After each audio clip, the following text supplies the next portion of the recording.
Alhamdulillah wassalatu wassalamu ala Rasulillah wa ala alihi wa sahbihi wa man wala amma ba'du. Ibu-ibu yang saya muliakan, alhamdulillah pada pagi hari ini kita berjumpa kembali di halqah yang sama. Namun setelah kita menyelesaikan talaqi 30 juz bil munawwabah, riwayat Imam Hafiz an Asim dari jalur Syatibiyah, maka mulai pekan ini kita akan memulai untuk mempelajari riwayat Syu'bah an Asim dengan jalur Syatibiyah. Sebelum kita talaki, Ibu rahimakumullah, saya akan menjelaskan dulu sedikit ya, bahwa metode belajar kita adalah yakni dalam sebulan itu kan ada 4 pertemuan, maka satu pertemuan nanti kita akan membahas secara teori tentang riwayat Syu'bah ya. Lalu satu pertemuan kita nanti akan praktek 2 riwayat ya di juz 30 ya, beserta dengan mungkin tahsin dan juga kesalahan-kesalahan yang sering terjadi di juz 30, baik itu di dalam riwayat Hafiz maupun riwayat Syu'bah.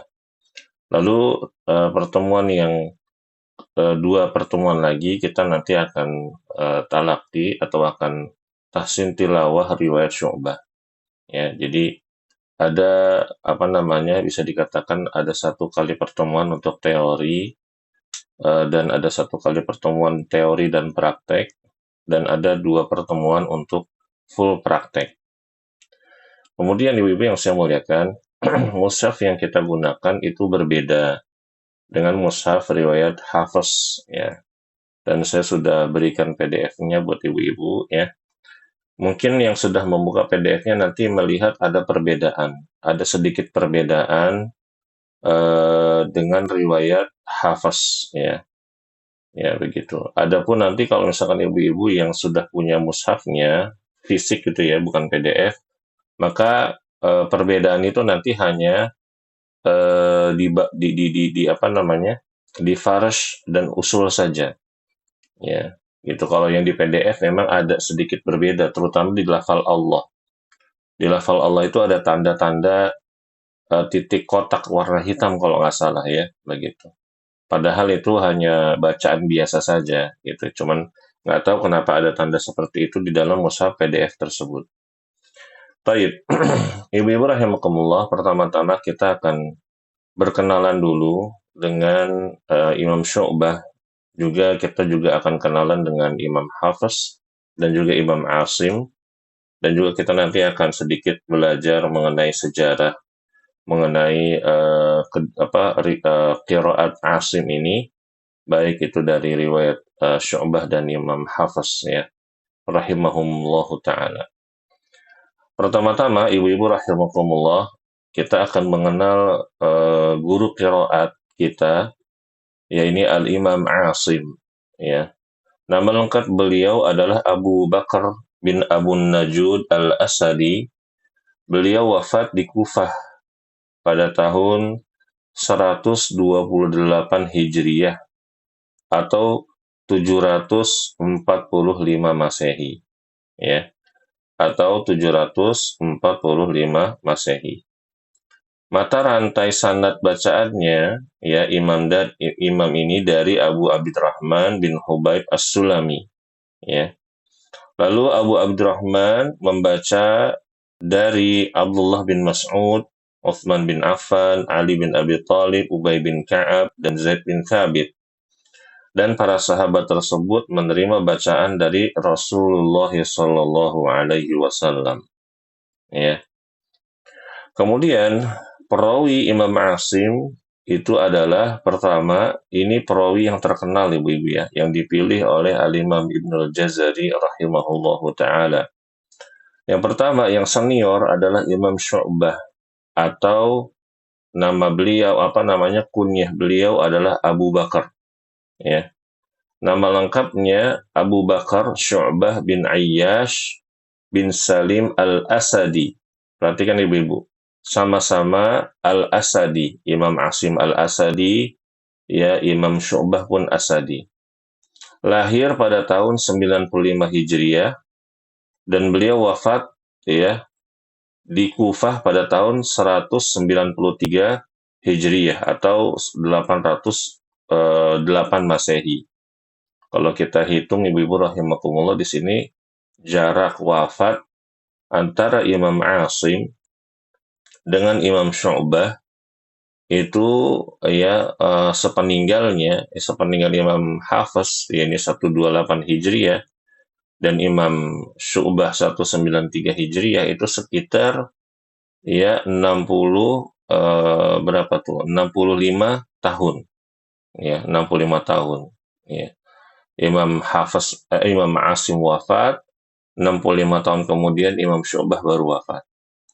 Kemudian ya, yang kedua, ini juga perawi yang terkenal, bahkan yang paling terkenal di dunia saat ini adalah riwayat Imam atau Imam Hafiz ya. Nama lengkapnya adalah Imam Abu Amr Hafiz bin Sulaiman bin Al-Mughirah dan beliau lahir pada tahun 90 Hijriah ya. Pada tahun 90 Hijriah.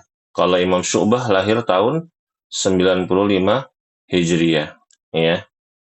Beda 5 tahun dengan Imam Hafiz dan beliau wafat pada tahun 708 Masehi ya.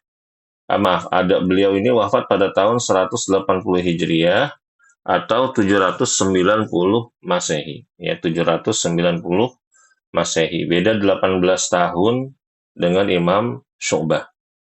Dan Al-Quran yang beredar di Indonesia adalah menurut riwayat Imam Hafiz ini. Ya. Taib. Ibu-ibu rahimakumullah, karena kita sudah menyelesaikan riwayat Hafiz 30 juz, maka kita akan lebih kenal sedikit dengan Imam Syu'bah ya. Nah, di sini ibu-ibu rahimakumullah ya. Ya, di dalam kitab yang dikarang oleh Al-Ustadz Yahdi bin Yahya Kalsi hafizahullah taala. Imam Syu'bah ini tadi namanya sudah kita kenal, lahirnya pun sudah kita kenal, tahun wafatnya pun sudah kita kenal, dan di sini beliau adalah gurunya, ya ini tadi Imam Asim rahimahullah taala. Dan ini ada tabel periwayatan beliau, ya, ada tabelnya, ya ada tabelnya. Jadi Imam Syu'bah bin Ayyash ini berguru kepada Al-Imam Asim Al-Kufi. Kemudian Imam Asim Al-Kufi jalurnya kepada Zir bin Hubaish. Ya, Zir bin Hubaish. Ya. Nah, kemudian Zir bin Hubaish ini ya bertalaki kepada 3 orang. Ini Abdullah bin Mas'ud, Utsman bin Affan, Ali bin Abi Thalib. Dan ketiga sahabat ini ya meriwayatkan Al-Quran atau belajar ngajinya kepada Rasulullah Shallallahu Alaihi Wasallam. Ya tentunya ibu-ibu rahimakumullah guru dari Al-Imam Asim ini bukan aja Imam Zir bin Hubaish saja, tetapi ada Abu Abdurrahman As-Sulami. Kemudian ibu-ibu rahimakumullah muncul pertanyaan, kenapa kok riwayat Imam Hafiz itu lebih terkenal ya dan lebih masif gitu ya di zaman kita sekarang dibanding Imam Syu'bah rahimahumullahu taala. Maka kita akan sama-sama belajar di sini Ibu rahimakumullah.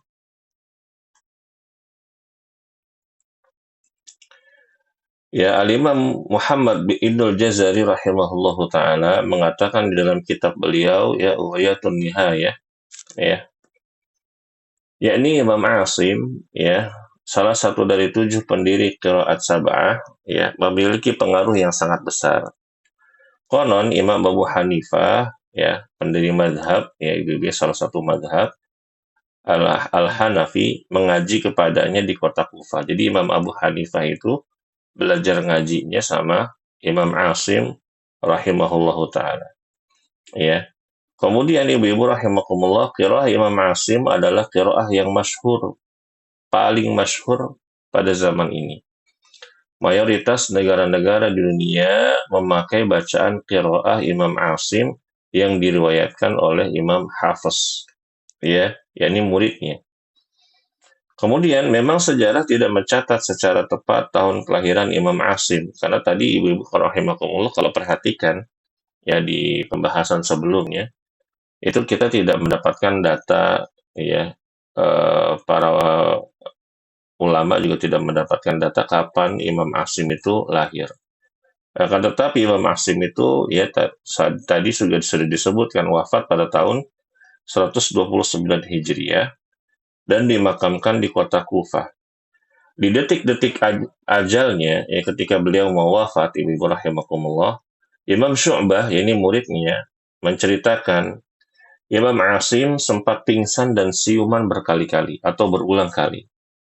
Dan kemudian sesaat sebelum beliau wafat, maka beliau membaca sebuah ayat dari surat Al-An'am, "Tsumma raddu ilallahi maulahum al-haqqu illa lahu al-haq al-hikmah wa huwa asra'ul hasibin."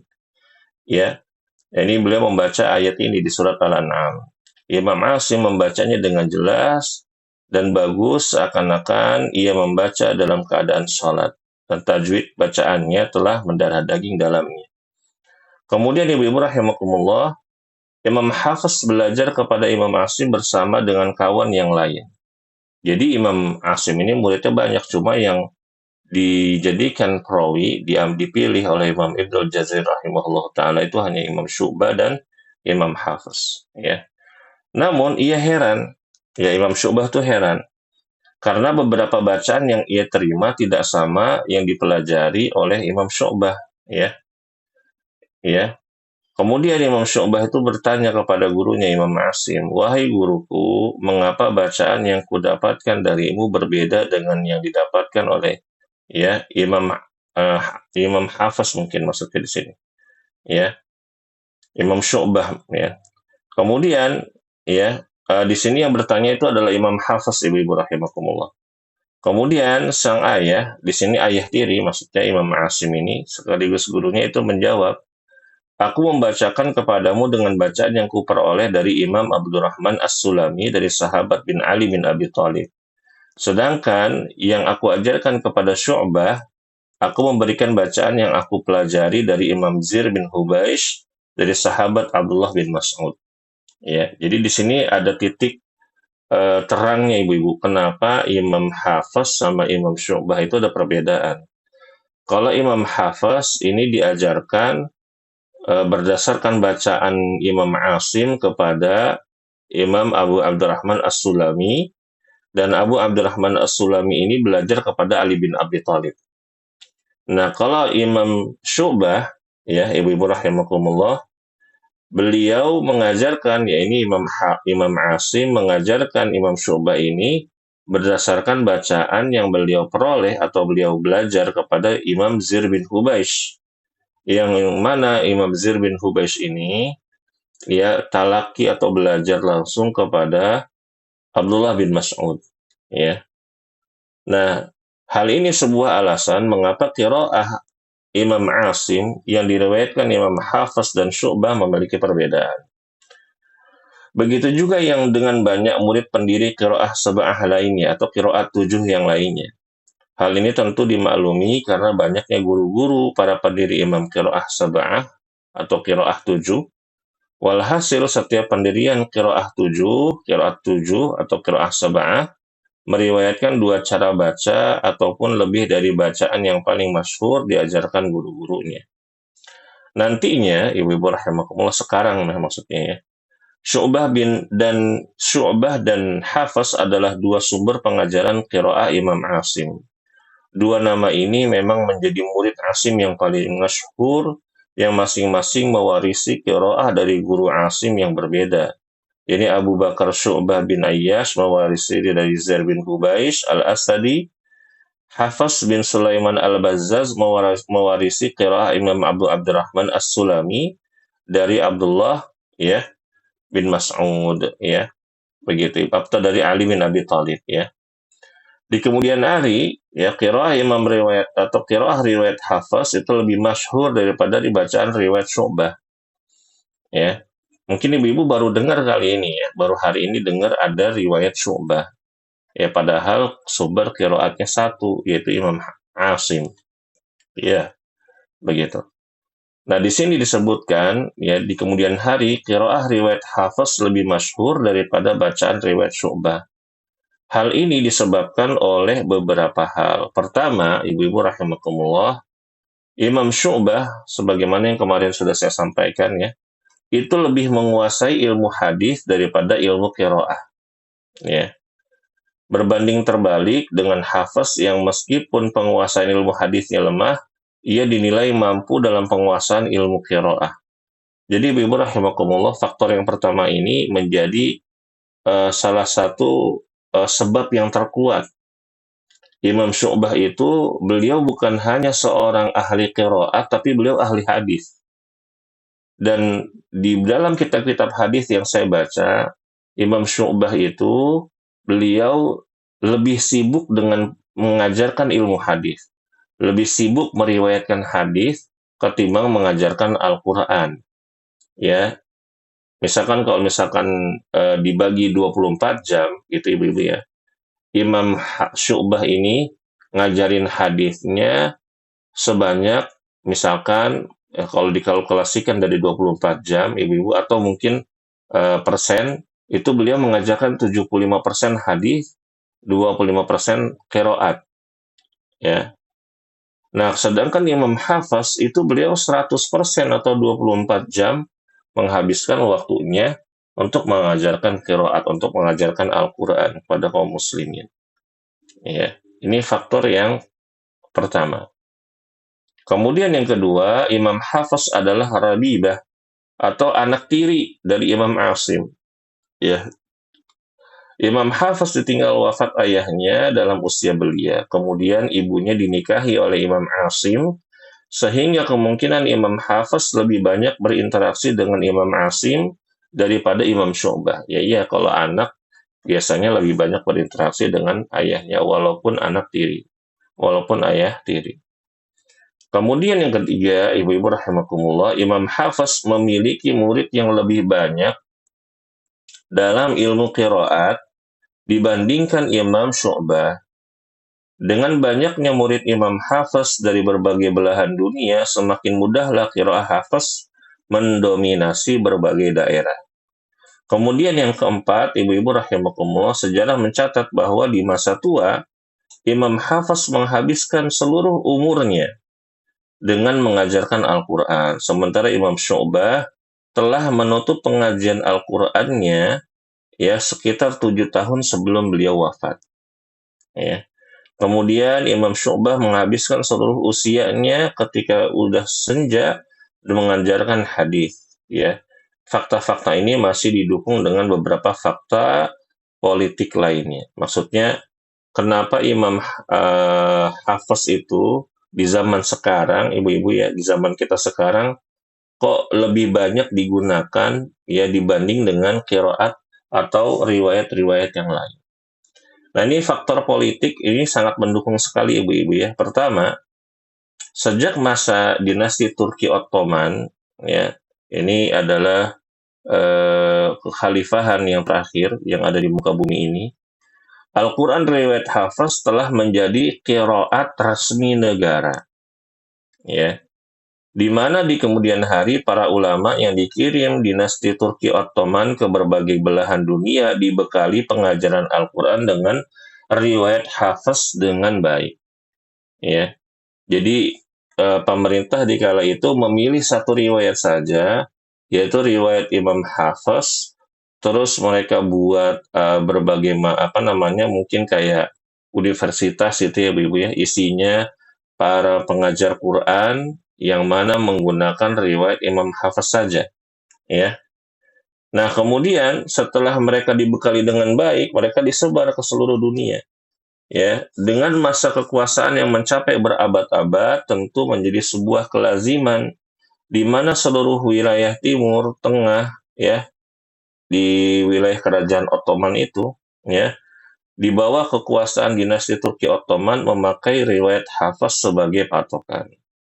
Khususnya Mekah dan Madinah, dua kota penting umat Islam yang juga memberikan sumbangsih tersebarnya qiraah Asim yang diriwayatkan Imam Hafs kepada jamaah haji dari berbagai negara.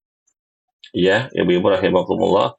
Kota Mekah, kota Madinah itu adalah tempat berkumpulnya kaum muslimin dari berbagai belahan dunia. Sehingga ketika mereka mendengar bacaan riwayat Hafs dan mereka mungkin ada sebagian dari kaum muslimin yang belajar ngaji di Madinah atau di Mekah dengan riwayat ini, dan mereka pulang ke negaranya masing-masing mengajarkan riwayat yang sudah mereka pelajari, yakni riwayat Imam Hafs, ya. Nah, kemudian di sini dilanjutkan, alasan inilah yang paling unggul mengapa Indonesia dan negara-negara Asia Tenggara menggunakan qiraah atau riwayat Hafs. Karena kita telah mengetahui bahwa Syekh Sobakir, ya, ulama pertama yang berdakwah di negara tercinta kita ini, adalah utusan dinasti Turki Ottoman yang tentunya juga dibekali dengan pengajaran qiraah Imam Asim yang diriwayatkan Imam Hafs. Kemudian, ini faktor politik yang kedua, ibu-ibu.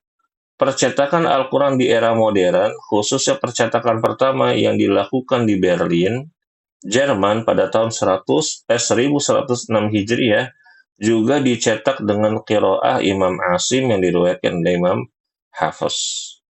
Ya, jadi bayangkan ibu-ibu ya, rahimakumullah,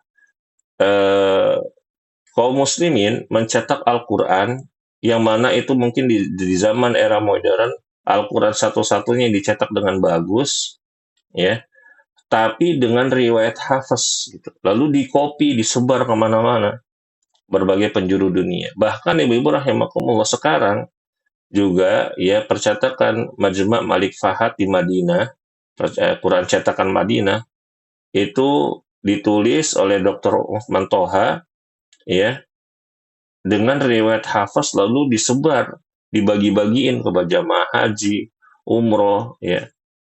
Lalu mereka pulang bawa Al-Quran riwayat Hafs, ya. Begitu.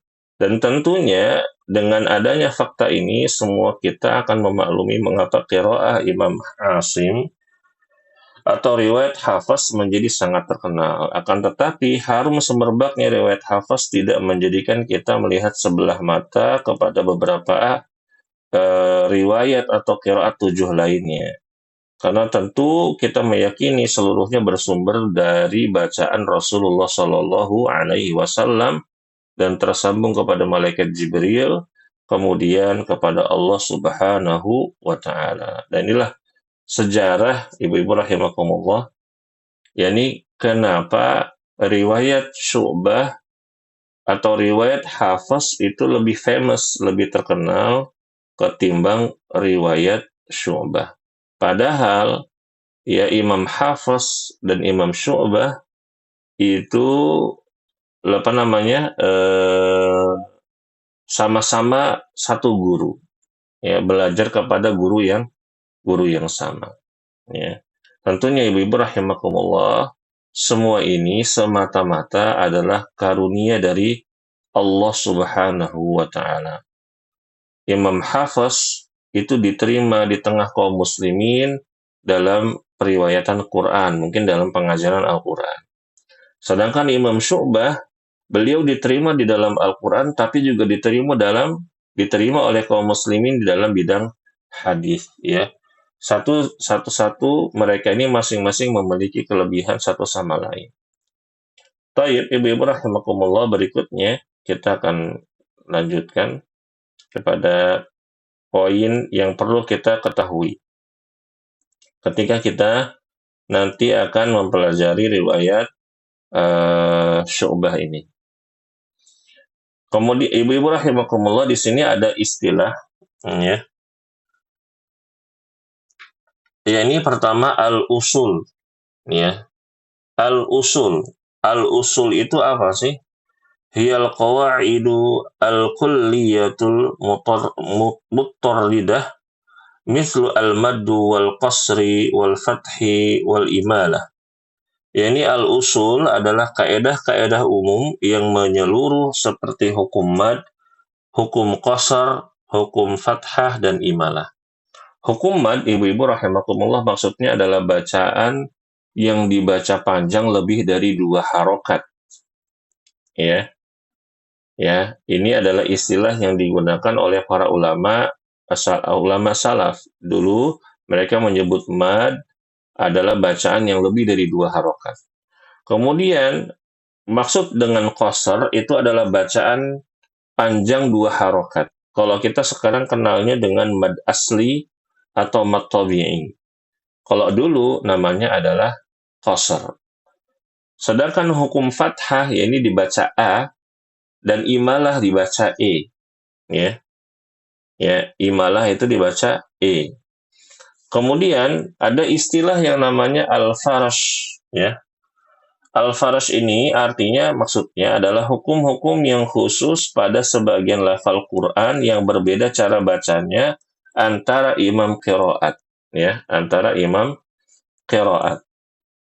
Jadi ibu rahimakumullah, ada nanti di dalam Al-Qur'an cetakan Syu'bah itu ada perbedaan secara usul, ada perbedaan secara farash. Kalau usul perbedaannya tadi, ya, seperti di dalam hukum mad, ya, hukum qasar, hukum fathah, hukum imalah. Makanya kalau di dalam riwayat Hafs, kita kenal imalah hanya di satu tempat. Ini di surat Hud, Bismillahirrahmanirrahim wa mursaha. Nah, sedangkan nanti ibu-ibu rahimakumullah saat kita belajar riwayat Syu'bah, itu imalah itu cukup banyak. Ya, seperti di dalam awal-awal surat, ya, alif lam re. Begitu. Kalau Imam Hafiz baca alif lam ro, Imam Syu'bah bacanya alif lam re. Nanti kita akan temui. Ya, begitu. Kemudian seperti dalam farash contohnya, ya. Kalau Imam Hafiz baca tsummat takhaztumu, huruf zal yang sukun dibaca jelas, ya, baru baca huruf ta. Tsummat takhaztumu. Sedangkan Imam Syu'bah tidak. Beliau mengidghamkan huruf zal ke huruf ta. Tsummat takhaz. Ya, huruf zalnya diidghamkan secara sempurna ke huruf ta. Ini contoh ibu-ibu ya. Kemudian ada yang namanya at-tashil. Ya. Hamzah tashil adalah pengucapan antara hamzah tahqiq dengan huruf mad yang sesuai dengan harokat hamzah tersebut. Contohnya ada di surat Fussilat ayat 44 ya ibu-ibu ya, yang sudah pernah kita pelajari. Kemudian ibu-ibu rahimakumullah, ada yang namanya al-ibdal. Al-ibdal ini adalah mengganti huruf hamzah dengan huruf mad yang sejenis atau menyesuaikan dengan harokat sebelumnya seperti fathah, alif, dhammah dengan waw, kasrah dengan ya. Ini contohnya ada di surat Al-Ahqaf ayat 4. Kemudian ada istilah yang namanya al-fath. Al-fath ini mengucapkan alif dengan bunyi murni harokat yang tidak dimiringkan. Ya, kenapa di sini al-fath itu diberikan kaedah? Karena ibu-ibu rahimakumullah, Imam Syu'bah itu emang banyak imalah dibanding Imam Hafiz. Saya ulangi, di dalam riwayat Syu'bah, ya ibu-ibu rahimakumullah, hukum imalah itu lebih banyak ketimbang dengan riwayat Imam Hafiz. Ya. Nah, di sini lawan, mungkin bisa dikatakan lawan ya, biar gampang. Lawan dari imalah itu istilahnya namanya al-fath, yaitu fathah. Ya. Kemudian ibu-ibu rahimakumullah, ada istilah imalah. Imalah ini adalah harokat yang condong ke kasroh dan alif dicondongkan ke huruf ya. Contoh e, ya. Majreha, alif lam re. Ini dinamakan dengan imalatul kubro. Kemudian ada istilah namanya at-taqlil.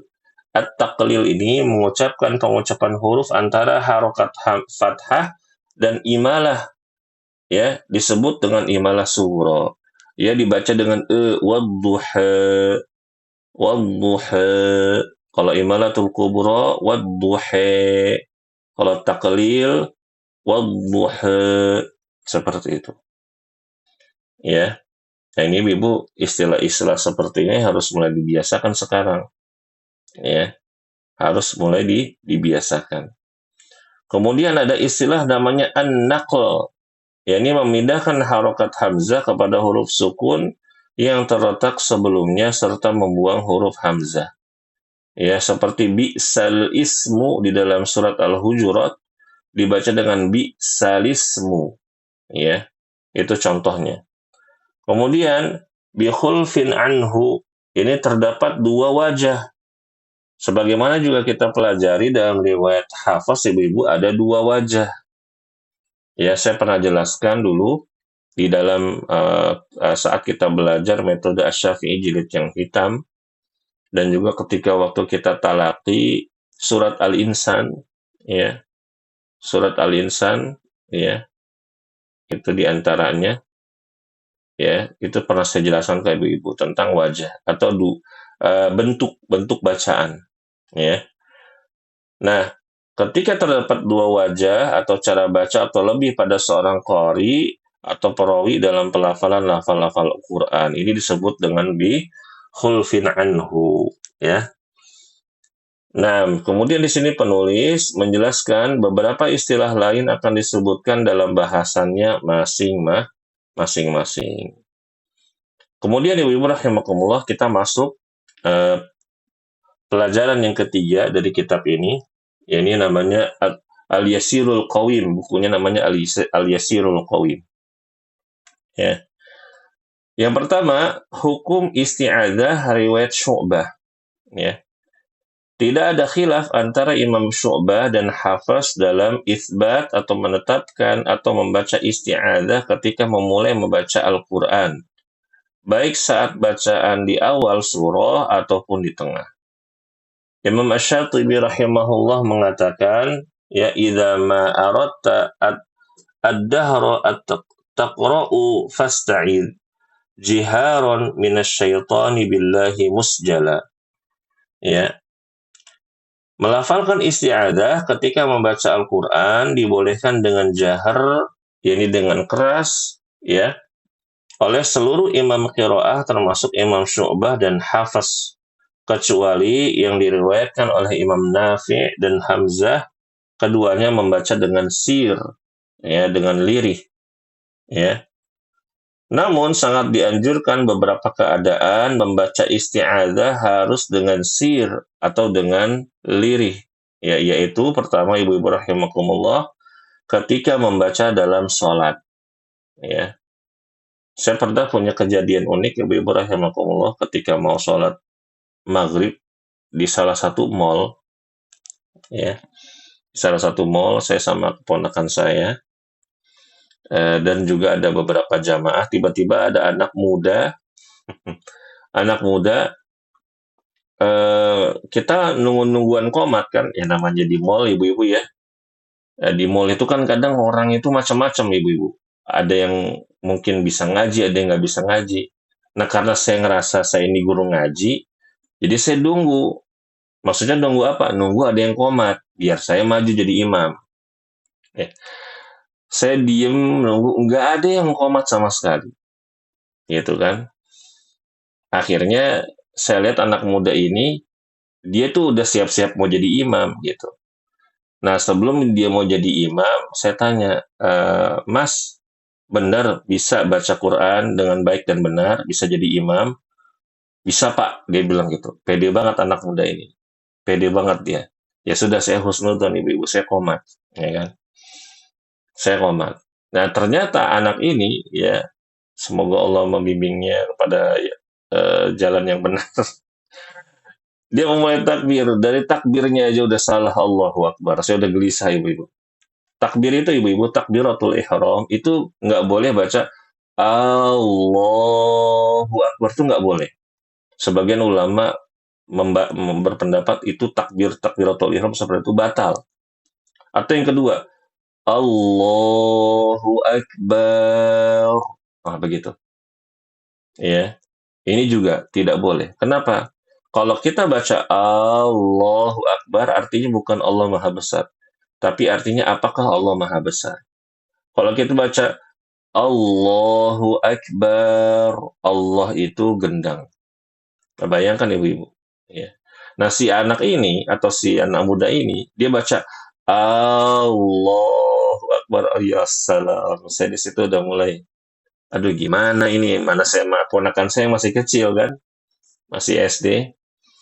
Ketika mau baca surat Al-Fatihah, ibu-ibu anak muda ini baca A'udzu billahi minasyaitonir rajim. Isti'adzahnya dijaharkan. Udah saya langsung munfarid, langsung keluar mufarraqah dari jamaah. Saya punya perasaan dia anak nggak bisa jadi imam kayaknya. Akhirnya saya bikin jamaah sendiri. Pas salam, dia nyari kok saya nggak ada, soalnya saya ada di belakang dia. Gitu. Ya mudah-mudahan itu jadi pelajaran buat dia gitu ya. Kenapa saya munfarid? Kenapa saya apa namanya sholat sendiri akhirnya? Mungkin dia bertanya-tanya kok si bapak itu sholatnya sendiri. Kenapa dengan saya? Gitu. Saya berharap dari situ dia belajar. Oh mungkin ada yang salah dengan cara sholat saya. Itu tadi yang jadi penyebabnya adalah takbirnya yang salah, takbiratul ihramnya yang salah. Nah ini ibu-ibu rahimakumullah, membaca isti'adzah di dalam sholat itu wajib sir, nggak boleh kita jaharkan. Ya, membaca jahar isti'adzah di dalam sholat itu bid'ah, nggak boleh. Ya. Yang kedua, membaca Quran dengan sir. Kalau kita baca Al-Quran di rumah, ibu-ibu dengan sir ya, maka dibaca dengan sir. Kemudian yang ketiga, ibu-ibu rahimakumullah, membaca Al-Quran sendirian. Ibu-ibu sebentar ya.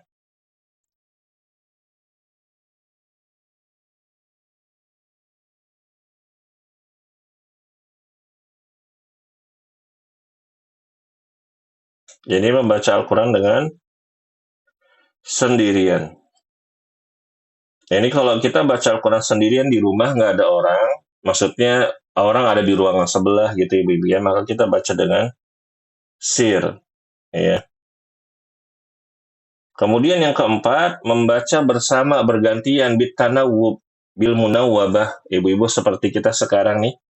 Nah, pembaca yang pertama itu wajib dibaca dengan jahar.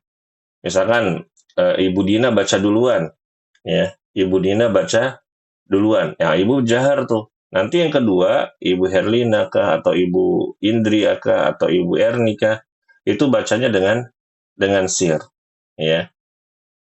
Taib.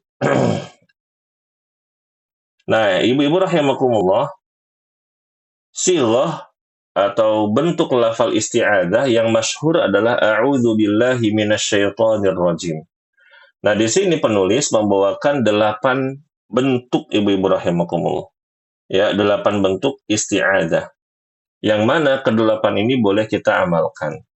Ya, namun kalau yang ada riwayat hadisnya adalah a'udzu billahi minasyaitonir rajim. Yang kedua adalah a'udzu billahi samiil alimi minasyaitonir rajim. Yang ketiga adalah a'udzu billahi minasyaitonir rajim min hamzihi wa nafthihi wa nafthihi.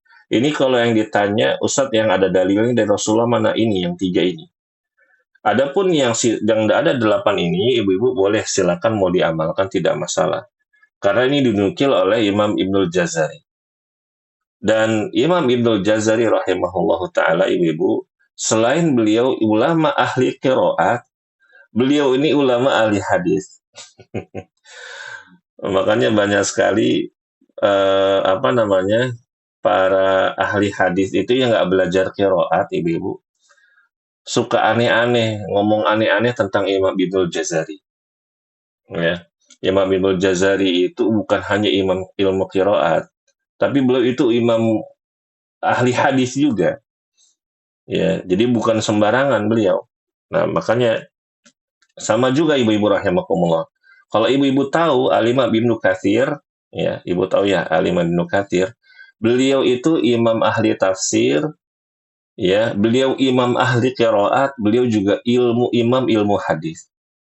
Makanya ketika saya belajar qiraat Ibu-ibu, ya, terus saya kok ngelihat biografi para imam qiraat gitu ya.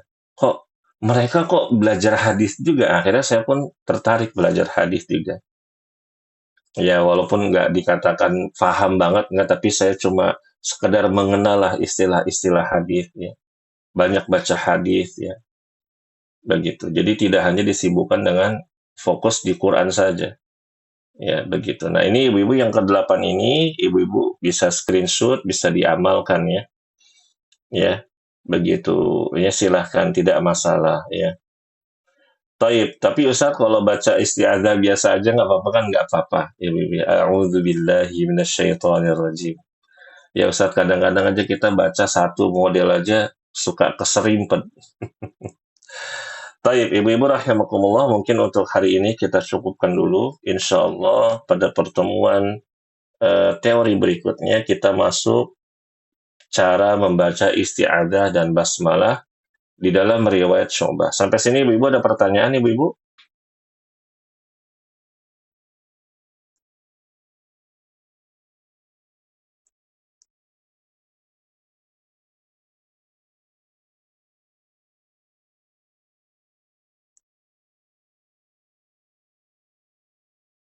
Ada yang bingung nggak ibu-ibu?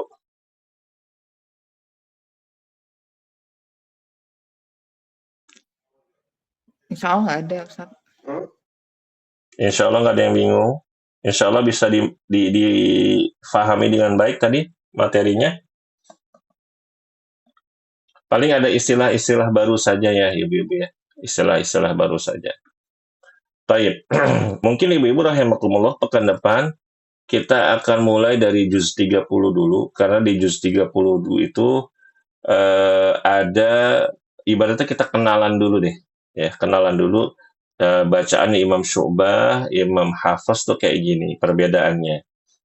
Ya, karena kalau kita mulai dari awal juz 1 itu kita agak jauh, ya agak jauh beberapa halaman baru ketemu perbedaan riwayat Imam Syu'bah dengan riwayat Imam Hafiz ya, wallahu a'lam bishawab. Ibu-ibu rahimakumullah, untuk hari ini kita cukupkan. Mudah-mudahan Allah Subhanahu wa taala memberikan kepada kita taufik serta istiqomah untuk mempelajari ilmu qiraat ini. Dan ibu-ibu Amin. rahimakumullah, mempelajari ilmu qiraat itu hukumnya fardu kifayah ya. Mempelajari ilmu qiraat itu hukumnya fardu kifayah, dan para ulama menyebutkan ilmu yang sifatnya fardu kifayah, apabila ada satu golongan yang mempelajari, maka pahalanya itu besar sekali. Ya, pahalanya itu besar sekali. Ya, jadi walaupun ini ilmu mungkin asing gitu ya di tengah kaum muslimin, semoga Allah Subhanahu wa taala sempurnakan pemahaman bagi kita, sempurnakan pahalanya juga tanpa dikurangi sedikit pun. Amin ya rabbal alamin. Kita tutup subhanakallahumma wa bihamdika asyhadu an la ilaha illa anta astaghfiruka wa atubu ilaik. Wassalamualaikum warahmatullahi wabarakatuh. Waalaikumsalam warahmatullahi wabarakatuh.